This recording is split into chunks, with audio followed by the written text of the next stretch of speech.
if you find yourself in a hopeless state where you feel like your heart has in fact become hard, and you have developed this sort of a problem, sometimes the religious personality or the appearance of the religious personality is very intimidating. It's hard to talk to them. It's hard to be, you're scared to be around them because you know they're going to talk down to you about something.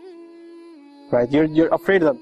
Sisters that don't wear hijab, they cross the street and go the other way. Oh, there she comes again, hijab police. Right? She's going to tell me something. She's going to say something. Make me feel bad. Right? Now, on the one hand, that's paranoia, but on the other hand, sometimes it is true. There are people that are very condescending to others. They're arrogant towards others. Tell me this. Weren't you a party animal not too long ago? And when people try to tell you about it, how did you behave towards them? Did you forget where you came from? How far Allah brought you? Right? People forget that. People forget where they used to be and where Allah brought them. And then years later, they see someone who's a party animal and say, Astaghfirullah, I can't be like, how could you be like that? Where were you? That guy should remind you of yourself.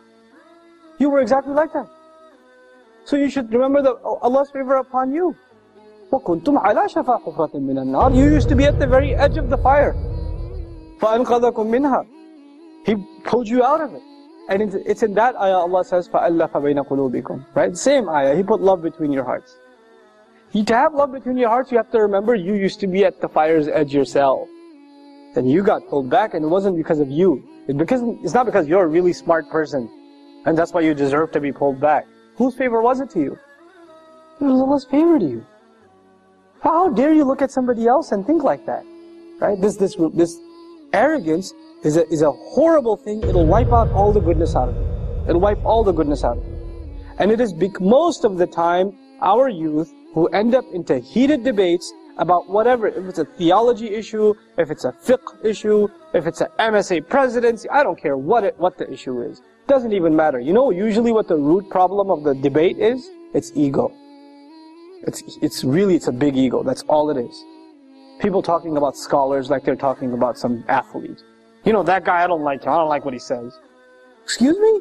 Do you know what journey he made for the sake of Allah? Even if you disagree with him, the fact that he left his home, whoever that scholar is, and traveled halfway across the world to seek knowledge, and spent nights and nights and nights praying and memorizing and studying, you're going to just pass a comment on him like, oh, I don't like what he says, I think he's deviant.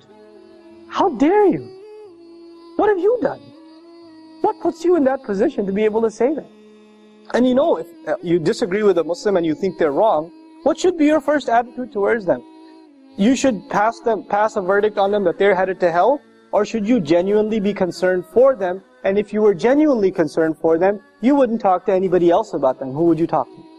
Themselves. You would go and talk to themselves. If there was sincerity in you, you would address your concerns to them, not to anybody else.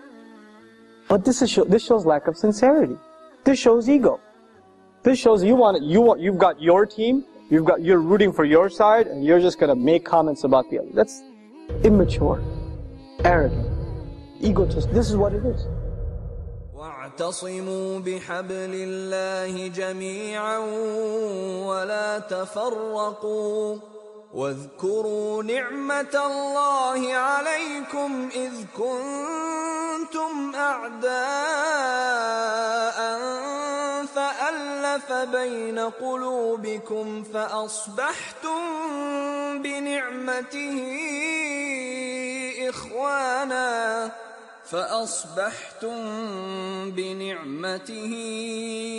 إخوانا وكنتم على شفا حفرة من النار فأنقذكم منها كذلك يبين الله لكم آياته لعلكم تهتدون